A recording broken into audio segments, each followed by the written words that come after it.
Hello friend, स्वागत है आप सभी का अपने चैनल आस्क बोर्ड में। तो आप लोग एक बार बता दीजिए वीडियो की क्वालिटी, ऑडियो की क्वालिटी कैसी है और आप लोग कैसे हैं बाबू। एक बार बता दीजिए आप लोग सब चीज़ बढ़िया है कि नहीं है, सब चीज़ बढ़िया है कि नहीं है, आप लोग कैसे हैं। सभी बच्चों को गुड मॉर्निंग। तो सबसे पहले आप लोग बता दीजिए सब कुछ क्लियर है कि नहीं है। चलिए, सभी बच्चे बहुत बढ़िया, सभी बच्चे बोल रहे हैं क्लियर है। तो यहाँ आप देखिए आज का जो वीडियो होने वाला है आपके लिए काफ़ी दमदार और काफ़ी महत्वपूर्ण होने वाला है, क्योंकि यहाँ पे देखिए आज का जो वीडियो होने वाला है आपके लिए काफ़ी महत्वपूर्ण होने वाला है। क्योंकि यहाँ पे देखिए जो केमिस्ट्री का, यहाँ पे देखिए जो चैप्टर 5 है, यहाँ पे ध्यान दीजिएगा, जो केमिस्ट्री का चैप्टर 5 है पृष्ठ रसायन, यानी यहाँ पे देखिए फिजिकल केमिस्ट्री का ये लास्ट चैप्टर है। क्या है बाबू? फिजिकल केमिस्ट्री का ये लास्ट चैप्टर होने वाला है। तो यहाँ पे देखिए जो फिजिकल केमिस्ट्री का लास्ट चैप्टर है पृष्ठ रसायन, इसका यहाँ पे देखिए एक टॉपिक है बहुत ही इंपॉर्टेंट जो 5 नंबर में पूछा जाता है, अधिशोषण एवं अवशोषण। इसको हम यहाँ पे देखिए एकदम आसान भाषा में समझने वाले हैं। जो भी ये स्टूडेंट को समझ में नहीं आता है अधिशोषण अवशोषण, हम आपको 100% समझा देंगे। तो आप लोग क्या कीजिएगा बाबू, वीडियो को स्किप मत कीजिएगा, वीडियो को शुरू से लेके अंत तक देखिएगा। और आप लोग चैनल पे पहली बार आए हैं तो चैनल को सब्सक्राइब कीजिए और सब्सक्राइब करने के बाद से जो बेल आइकन होता है उसको दबा के आप लोग ऑल पे कर लीजिए, ताकि जब भी लाइव क्लास हो नोटिफिकेशन आपके पास पहुंचता रहे। बाबू वीडियो को लाइक नहीं किए कर दीजिए। व्हाट्सएप ग्रुप में नहीं जुड़े, यहाँ पे हमारा व्हाट्सएप नंबर लिखा हुआ है 9135742024। आप इस पर मैसेज करके बोलिए सर हमको ग्रुप में जुड़ना है, हम आपको ग्रुप में जोड़ देंगे। और यहाँ पे एक बात आप लोग ध्यान रखें, ऑनलाइन टेस्ट चल रहा है, फटाफट जाके आप लोग ऑनलाइन टेस्ट दीजिए। और ऑनलाइन टेस्ट देने के बाद से एक PDF डाले हैं बाबू, यहाँ पे देखिए क्वेश्चन बैंक का, यहाँ पे देखिए फिजिक्स का क्वेश्चन बैंक का PDF डल चुका है, जाके आप लोग आराम से डाउनलोड कर लीजिएगा।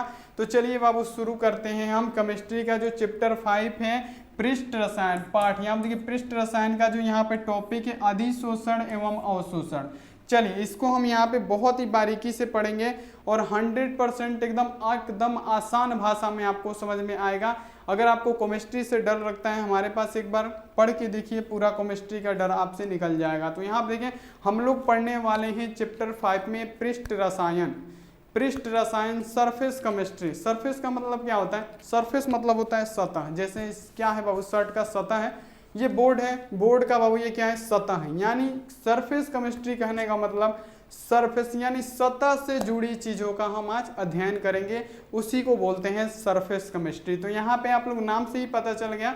अगर आपसे पूछेगा पृष्ठ रसायन क्या है, तो पृष्ठ रसायन यानी यहाँ आप देखिए सरफेस केमिस्ट्री क्या होता है। तो यहाँ पे देखिए सरफेस केमिस्ट्री किसे कहते हैं? तो रसायन विज्ञान की वह शाखा, यानी रसायन विज्ञान की वह शाखा है जिसके अंतर्गत हम लोग ठोस द्रव पदार्थ की पृष्ठ पर होने वाली भौतिक एवं रासायनिक परिवर्तन एवं उसकी प्रकृति का यहाँ पे देखिए अध्ययन करते हैं, उसी को बोलते हैं सरफेस केमिस्ट्री। हम जैसे आपको बता दिए सरफेस केमिस्ट्री उसी को कहते हैं जो यहाँ पे देखिए जिसके अंतर्गत हम लोग ठोस और द्रव पदार्थ के, मान लीजिए ठोस है, इस पे यहाँ पे देखिए इस पे होने वाले भौतिक यहाँ पे देखिए परिवर्तन, मान लीजिए इस पे आगे कुछ जम गया, ये क्या है? पृष्ठ है, इस पे मान लीजिए आगे कुछ जम गया, धूल कण आके जम गया, इसी के अध्ययन को हम लोग बोलते हैं सरफेस केमिस्ट्री। तो यहाँ तक आपको 100% क्लियर हो गया होगा कि सरफेस केमिस्ट्री आखिर हम किसे कहते हैं। तो फिर से समझिए बच्चे, केमिस्ट्री से डर लगता है, हमारे पास पढ़िए केमिस्ट्री आसान बना देंगे। यहाँ देखिए सरफेस केमिस्ट्री यानी रसायन विज्ञान की वह शाखा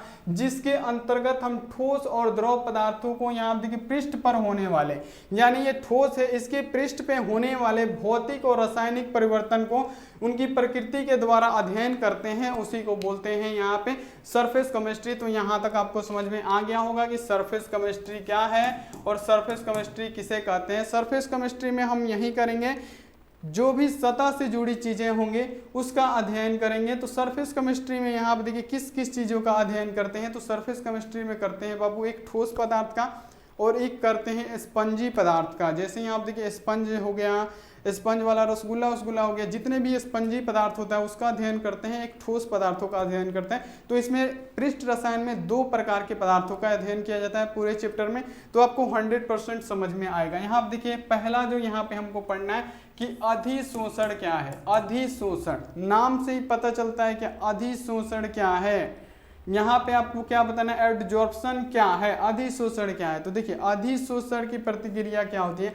तो अधिशोषण की प्रतिक्रिया ऐसी प्रक्रिया होती है, यहाँ देखिए अधिशोषण एक ऐसी प्रक्रिया है जिसमें किसी द्रव के अणु, जिसमें किसी अधिशोषण की प्रक्रिया ऐसी प्रक्रिया है जिसमें किसी द्रव के अणु ठोस पदार्थ के सतह पर चिपक जाते हैं, अधिशोषण कहलाते हैं। अब देखिए इतना आसान आपको बता दिए, आपको तो 100% याद भी हो जाएगा, समझ में आ जाएगा कि अगर आपसे पूछे कि अधिशोषण किसे कहते हैं तो अधिशोषण एक ऐसी प्रतिक्रिया है जिसमें द्रव के अणु ठोस की सतह पे जाके चिपक जाते हैं, उसी को हम लोग क्या बोलते हैं तो अधिशोषण बोलते हैं। तो यहाँ पे आपको समझ में आ गया। जैसे मान लीजिए ये ठोस सतह है, बोर्ड क्या है बाबू ठोस है, इसके सतह पे धूल कण आके जम गया, लोहा है, लोहा ठोस होता है, लोहा पे आके जंग लग गया, तो वो सब क्रिया जो होगा यानी उसके सतह पे क्या होगा जंग लगेगा, तो उसकी सतह को हम यहाँ पे अध्ययन करेंगे। और यहाँ पे देखिए अधिशोषण अगर आपसे पूछेगा तो अधिशोषण हम उसे कहते हैं,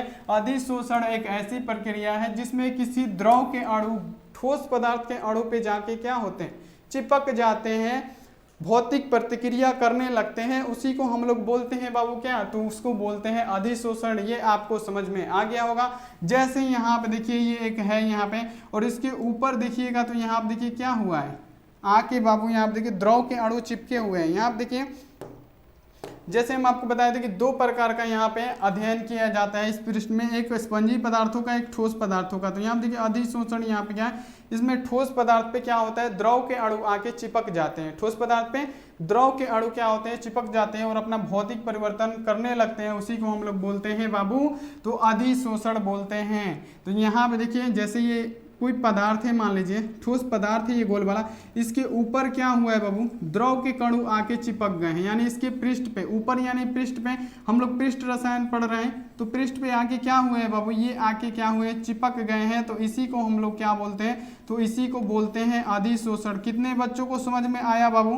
केमिस्ट्री हल्का लग रहा है कि नहीं लग रहा है, सही से बताइएगा। यहाँ देखिए अधिशोषण, और अधिशोषण किसे कहते हैं तो अधिशोषण एक ऐसी प्रतिक्रिया होती है जिसमें द्रव के अणु क्या होते हैं ठोस के सतह पे आके चिपक जाते हैं और अपना भौतिक प्रतिक्रिया करने लगते हैं, उसे बोलते हैं अधिशोषण। तो यहाँ तक आपको समझ में आ गया होगा।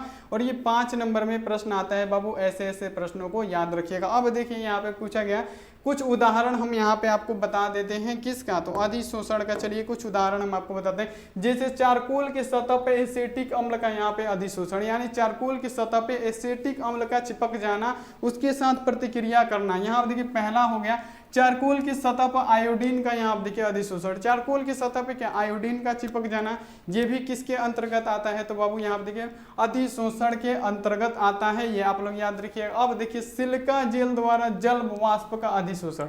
अब ये इंपॉर्टेंट पॉइंट है कि सिलिका जेल द्वारा यहाँ देखिए जल वाष्प का अधिशोषण। सिलिका जेल बाबू देखिए आप लोग कोई भी यहाँ देखिए इलेक्ट्रॉनिक समझ लीजिएगा, मोबाइल वोबाइल या कुछ भी इलेक्ट्रिकल ट्राईपोड कुछ भी लेते हैं तो उसमें सिलिका जेल देता है, छोटा सा सफेद पुड़िया में आपको सिलिका जेल देता है। हर किसी इलेक्ट्रॉनिक सामान में क्या होता है सिलिका जेल रहता है। वो किस लिए रहता है कि उसमें जो जल वाष्प बनेगा, जो वहाँ पे जल वाष्प बनेगा उसको क्या कर लेता है सिलिका जेल अपने अंदर अवशोषित कर लेता है, ताकि उसमें क्या होता है जब जल वाष्प को अधिशोषित कर लेगा वो तो क्या होगा बाबू उस पर जंग नहीं लगेगा। जब जल को अपने में तरफ खींच लेगा तो क्या होगा जंग नहीं लगेगा, ये आप लोग याद रखिएगा। तो यहाँ देखिए जो सिलिका जेल होता है, इसीलिए सिलिका जेल दिया जाता है हर इलेक्ट्रॉनिक सामान में कि अगर यहाँ पे देखिए जल वाष्प होगा तो क्या करेगा सिलिका जेल अपने तरफ अवशोषित कर लेगा और जो भी सामान होगा उसकी सुरक्षा करेगा।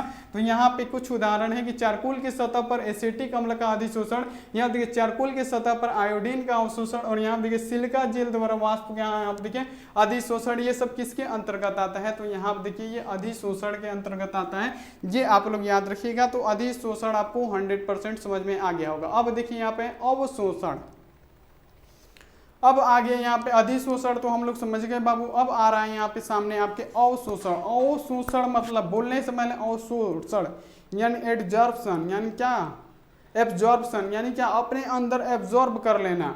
हम आपको क्या बताए थे कि इसमें एक ठोस पदार्थ का पढ़ा जाता है, फिर एक स्पंजी पदार्थ का यहाँ देखिए अध्ययन किया जाता है। तो यहाँ देखिए अवशोषण यानी मतलब क्या हुआ अपने अंदर अवशोषित कर लेना। अवशोषण का मतलब क्या अपने अंदर अवशोषित कर लेना, उसी को बोलते हैं बाबू अवशोषण। यहाँ पे देखिए जैसे अवशोषण एक ऐसी प्रक्रिया है जिसमें किसी द्रव के या गैस के अणु, यहाँ आप देखिए अवशोषण एक ऐसी प्रतिक्रिया है जिसमें किसी द्रव और गैस के अणु क्या होता है बाबू ठोस के अंदर अवशोषित हो जाता है। क्या होता है? ठोस के अंदर अवशोषित हो जाता है, उसे हम लोग क्या बोलते हैं? तो उसे बोलते हैं हम लोग अवशोषण। अधिशोषण किसे बोलते हैं? तो अधिशोषण एक ऐसी प्रक्रिया है जिसमें द्रव के अणु क्या होते हैं? ठोस के सतह पे चिपक जाएंगे, तो उसे बोलेंगे बाबू क्या थी? अधिशोषण। अवशोषण किसे बोलेंगे? तो ऐसी अधिशोषण। अवशोषण एक ऐसी प्रक्रिया है जिसमें क्या द्रव और गैस के अणु क्या होते हैं? ठोस के अंदर समा जाते हैं, उसके अंदर अवशोषित हो जाते हैं, उसे हम लोग क्या बोलते हैं? तो अवशोषण बोलते हैं। 100% आप लोगों को समझ में आता होगा, ऐसा केमिस्ट्री आपको कोई नहीं पढ़ाएगा, यहाँ पे आपको 100% समझ में आ गया होगा कि अवशोषण किसे कहते हैं। तो यहाँ आप देखिए स्पंजी जो पदार्थ होता है, हम आपको क्या बताए थे कि पावरोटी, ये स्पंज क्या होता है? ये भी ठोस होता है। ऐसा नहीं कि नहीं होता है कि ठोस, आप लोग जानते हैं कि असंपीड होता है, उस पर दाब का प्रभाव नहीं पड़ता है। लेकिन यहाँ आप देखिए पावरोटी पे तो दाब का प्रभाव पड़ेगा, दाबिएगा तो जैसे यहाँ पे देखिए हाथ का आकार का हो जाएगा, कैसे भी दाबिएगा तो ये एक अपवाद होता है, लेकिन होता ही है ठोस। तो यहाँ पे आप देखिए अब अवशोषण किसे कहते हैं? तो अवशोषण एक ऐसी प्रक्रिया है जिसमें किसी द्रव और गैस के अणु क्या होते हैं? ठोस के अंदर अवशोषित हो जाते हैं, उसे हम लोग क्या बोलते हैं? तो यहाँ पे अवशोषण बोलते हैं। ये आप लोग याद रखिएगा। जैसे मान लीजिए एक रसोगुल्ला है, क्या है बाबू? स्पंज है। स्पंज किस में रहता है? रस में रहता है। रसोगुल्ला किस में रहता है? रस में रहता है। तो यहाँ आप देखिए क्या होता है? रस क्या हो जाता है बाबू? स्पंज के अंदर भी चला जाता है कि नहीं? यहाँ आप देखिए बाहर भी रहता है, अंदर भी चला जाता है। यहाँ आप देखिए मान लीजिए ठोस स्पंज है, गुल्ला, रस का जो गुल्ला होता है ना, वो गुल्ला है, मान लीजिए का ठोस होता है लेकिन अपवाद होता है, लेकिन कहा जाता है उसको ठोस। तो मान लीजिए इसके अंदर ये अवशोषित हो गया और कुछ बाहर हो तो है बाबू। यहाँ पे देखिए क्या होता है? अंदर अवशोषित कर लेता है, यानी रसगुल्ला। यहाँ पे देखिए जब गुल्ला को रस में डालिएगा तो रस किस में घुस जाता है? गुल्ला में घुस जाता है। तो क्या करता है? रस को अपने अंदर अवशोषित कर लेता है, उसी को हम लोग बोलते हैं बाबू क्या? तो अवशोषण बोलते हैं, एब्जॉर्प्शन बोलते हैं। ये आप लोग 100% समझ में आ गया होगा। ये बाबू आ गया है तो लाइक कीजिए दबा के एकदम। देखिए जैसे इसका कुछ उदाहरण है यहाँ पे कि स्पंज के टुकड़े को जल के संपर्क में रखना। यहाँ आप देखिए स्पंज के टुकड़े को, स्पंज का टुकड़ा आप लोग समझते हैं ना, स्पंज का टुकड़ा, स्पंज के टुकड़े को जल के संपर्क में रखा जाता है। यहाँ आप देखिए स्पंज का जो टुकड़ा होता है उसको किसके साथ? जल के साथ रखिएगा तो जल उसके अंदर क्या हो जाएगा? चला जाएगा। ऐसे रखिएगा उसके अंदर क्या चला जाएगा? जल चला जाएगा। तो वो किसके अंतर्गत आता है? तो अवशोषण के अंतर्गत आता है। कागज के टुकड़े को जल के संपर्क में रखना। कागज को अगर पानी में डालेंगे तो क्या हो जाएगा? कागज फूल जाएगा, पानी के अंदर घुस जाएगा। तो ये भी अंतर्गत किसके आता है? तो ये भी आता है अवशोषण के। अमोनिया गैस को जल के संपर्क में रखने पे, जो अमोनिया गैस होता है उसको जल के संपर्क में रखेंगे तो वो घुल जाएगा बाबू। विलय में घुलनशील कौन है? तो अमोनिया। ये आप लोग याद रखिएगा। जल में घुलनशील कौन है? तो अमोनिया गैस है। ये आप लोग याद रखिएगा, 100% एग्जाम में आता है। तो जैसे आप लोग इसका भी समझ गए कि स्पंज के टुकड़े को जल के संपर्क में रखना, कागज के टुकड़े को जल के संपर्क में रखना, अमोनिया गैस को जल के संपर्क में रखना, ये किसके अंतर्गत आता है? तो ये आता है अवशोषण, यानी अवशोषित करने वाले की जगह पे आता है। तो ये आप लोग याद रखिएगा। हम लोग पढ़ रहे हैं सरफेस केमिस्ट्री, सतह से जुड़ी चीजों की बातें, और ये सब प्रश्न आपके एग्जाम में 100% आता है। इसके बाद से इसका सब्जेक्टिव कुछ बचा होगा वो होगा, और एक ही वीडियो में इसका ऑब्जेक्टिव भी कर लेंगे। अब देखिए यहाँ पे शोषण किसे कहते हैं? ना अधिशोषण ना अवशोषण। शोषण किसे कहते हैं? तो शोषण एक ऐसी प्रतिक्रिया है जिसमें यहाँ देखिए अधिशोषण और अवशोषण दोनों एक साथ साथ होते हैं, उसे हम लोग क्या बोलते हैं? शोषण बोलते हैं। यहाँ पे देखिए अब पूछा गया आपसे कि शोषण किसे कहते हैं, तो शोषण किसे कहेंगे? तो शोषण एक ऐसी प्रतिक्रिया है जिसमें क्या होता है बाबू? अधिशोषण और अवशोषण दोनों एक साथ होता है, उसी को हम लोग बोलते हैं शोषण की प्रतिक्रिया। यहाँ पे आप लोग समझ गए। जैसे यहाँ आप देखिए उसमें क्या होगा? मान लीजिए ये कोई ठोस सतह है, यहाँ पे ये ठोस सतह है तो इसके अंदर भी चला जाएगा, यहाँ पे देखिए, और बाहर भी चिपका रहेगा। यहाँ पे क्या होगा? इसके अंदर भी रहेगा और बाहर भी रहेगा, उसी को हम लोग क्या बोलते हैं? शोषण बोलते हैं। और यहाँ देखिए अधिशोषण किसे बोलते हैं? तो अधिशोषण जो ठोस के पृष्ठ पे चिपका रहता है सिर्फ, उसे बोलते हैं अधिशोषण। अवशोषण यानी इसके अंदर घुस जाता है, उसको अवशोषण। और यहाँ देखिए शोषण जो बाहर भी रहे, जिसमें अधिशोषण की भी प्रक्रिया हो और यहाँ पे देखिए अवशोषण की भी प्रक्रिया हो, उसको हम लोग बोलते हैं शोषण। तो यहाँ तक आपको पूरा समझ में आ गया होगा। तो बाबू ये लेक्चर यहाँ पे देखिए बहुत ही इंपॉर्टेंट है। हम लोग पृष्ठ यहाँ पे देखिए रसायन पढ़ रहे हैं, केमिस्ट्री का, यहाँ देखिए फिजिकल केमिस्ट्री का ये लास्ट चैप्टर था। तो यहाँ पे पहला लेक्चर है, तो आप लोग जल्दी से कमेंट करके बताइए कैसा लगा आपको। अगर अच्छा लगा तो वीडियो को लाइक कीजिए, कमेंट कीजिए, और ऑनलाइन टेस्ट चल रहा है, जाके आप लोग ऑनलाइन टेस्ट दीजिए और जाके इसका PDF डाउनलोड कर लीजिए। तो मिलते हैं ऐसी अगली क्लास में, तब तक आप अपना ध्यान रखिए बाबू, मन लगा के पढ़ाई कीजिए। Take care and bye.